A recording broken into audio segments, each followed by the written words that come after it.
दोस्तों, लोक सेवा आयोग की तरफ से बिल्कुल नया विज्ञापन आज 21 अप्रैल को जारी हुआ है। इसके लिए ऑनलाइन आवेदन भी आज से ही प्रारंभ हो चुके हैं।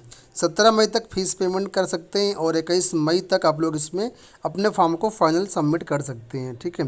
और इस विज्ञापन का नाम है असिस्टेंट प्रोसिक्यूशन ऑफिसर यानी APO। ठीक है। APO के लिए विज्ञापन जारी किया गया है। अब इसमें हम देख लेते हैं कि क्या इसमें स्वैच्छिक अर्हता मांगा गया है, आयु सीमा क्या है, एग्ज़ाम पैटर्न क्या, प्री का क्या पैटर्न रहेगा, मेंस का क्या रहेगा और क्या इसका सिलेक्शन प्रोसेस रहेगा। तो वीडियो को लाइक और शेयर कर दीजिएगा। ठीक है। सबसे पहले हम लोग यहाँ पर देख लेते हैं जो मेन चीज़ है एलिजिबिलिटी क्राइटेरिया और नंबर ऑफ़ वैकेंसीज। ठीक है। तो एलिजिबिलिटी क्राइटेरिया की बात करें तो यहाँ पर बोला गया कि कोई भी ऐसा अभ्यर्थी जो लॉ से ग्रेजुएट डिग्री किए हुए वो यहाँ पर आवेदन कर सकते हैं। ठीक है।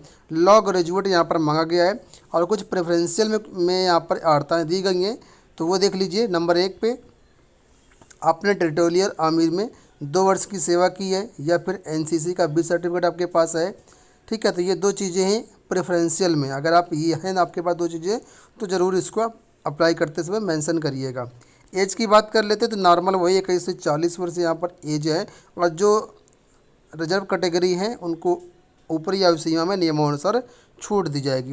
वेतनमान की बात करते हैं तो यहाँ पर पे लेवल 8 के अकॉर्डिंग आपको सैलरी मिलेगी।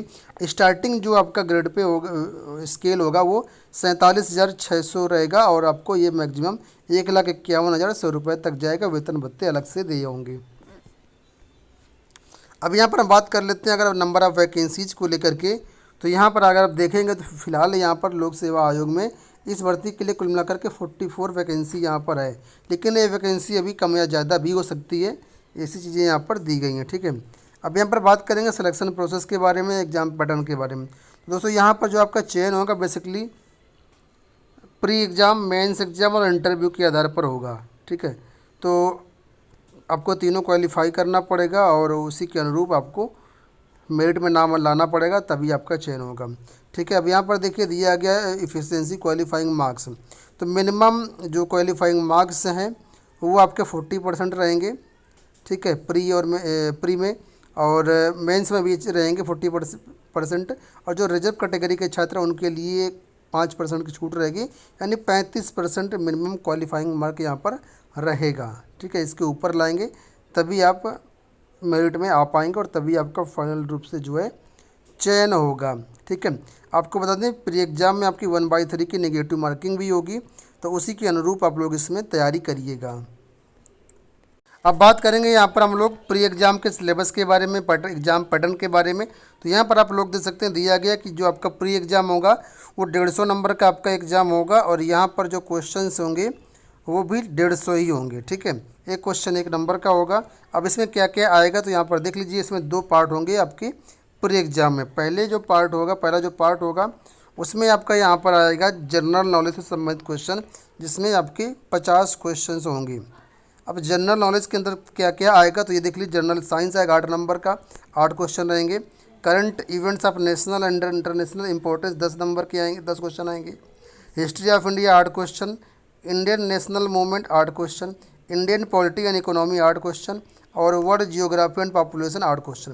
तो इस तरीके से 50 क्वेश्चन यहाँ पर आएंगे 50 नंबर के पार्ट 1 के अंतर्गत। ठीक है। अब बढ़ते हैं पार्ट 2 की तरफ। तो पार्ट 2 में देखिए यहाँ पर 100 क्वेश्चन आएंगे। 100 क्वेश्चन का जो लेवल होगा, जो नंबर ऑफ क्वेश्चन होंगे वो समझ लीजिए कि जो 100 क्वेश्चन होंगे उसमें इंडियन पेनल कोड से संबंधित 35 क्वेश्चन होंगे, इंडियन एविडेंस एक्ट से 25 क्वेश्चन, क्रिमिनल प्रोसीजर कोड से संबंधित 25 question, UP police act and regulations under this act 25 question. इस तरीके से टोटल 100 क्वेश्चन हो जाते हैं। तो जो दूसरा पार्ट होगा स्पेसिफिक है वो सब्जेक्ट से रिलेटेड है आपका। ठीक है। तो इसमें आपका एक्ट जो है, जो लॉ है उससे संबंधित क्वेश्चन पूछे जाएंगे जो आपने लॉ ग्रेजुएट के अंतर्गत की पढ़ा होगा सारी चीज़ें। तो ये आपका प्री का एग्ज़ाम पैटर्न हो गया। ठीक है। डिटेल सिलेबस अभी जारी नहीं किया गया है, समय समय पर इसको जारी कर दिया जाएगा। अब हम बात कर लेते हैं जो अभ्यर्थी क्वालिफाई हो जाते हैं प्री में उनको मेंस एग्ज़ाम देना पड़ेगा। तो मेंस का क्या पैटर्न रहेगा वो समझिए। मेंस जो रहेगा उसमें आपका देखिए यहाँ पर एक पेपर होगा और ये जो एक पेपर होगा उसमें कितने कितने नंबर का रहेगा वो समझिए। जो आपका मेंस का पेपर होगा, ठीक है, तो इसमें रिटन एग्ज़ाम होगा और इसमें जनरल नॉलेज 100 नंबर का आएगा, जनरल हिंदी 100 नंबर का आएगा और ये जो चीज़ें रहेंगी आपकी हाई स्कूल स्टैंडर्ड की रहेंगी। अब दूसरा जो यहाँ पर पार्ट है आप कह सकते हैं वो ये है कि क्रिमिनल लॉ एंड प्रोसीजर, इसमें पुलिस एक्ट एंड रेगुलेशन से संबंधित जो अपने लॉ ग्रेजुएट के अंतर्गत पढ़ा होगा 100 क्वेश्चन 100 नंबर का पेपर आएगा। और इसके अलावा चौथा होगा आपका लॉ ऑफ एविडेंस, ये भी 100 नंबर का होगा। ठीक है, तो ये सारी चीज़ें आपकी आएंगी, 4 पार्ट होंगे कुल मिलाकर के इसके अंतर्गत। 400 नंबर का आपका मेंस एग्ज़ाम होगा और इन चारों को मिलाकर के जो आपका टाइम होगा, ठीक है, लिखा है all time of all question papers will be 3 hours, तो 3 घंटे का आपको यहाँ पर टाइम दिया जाएगा। ठीक है, और इसके बाद 50 नंबर का आपका जो होगा पर्सनालिटी टेस्ट होगा, यानी इंटरव्यू होगा। ठीक है, तो इस तरीके से आपके फाइनल मार्क्स हो जाएंगे 450 और इसी के आधार पर आपकी मेरिट बनाई जाएगी। तो ये पूरा प्रोसेस मैंने आपको बता दिया है। अब आई होप आपको सारी चीज़ें समझ में आई होंगी। कोई अगर डाउट है तो कमेंट बॉक्स में पूछ सकते हैं। ये विज्ञापन हमारे टेलीग्राम चैनल पर अवेलेबल है, वहाँ से आप इसको डाउनलोड कर सकते हैं। इस वीडियो में इतना ही, धन्यवाद।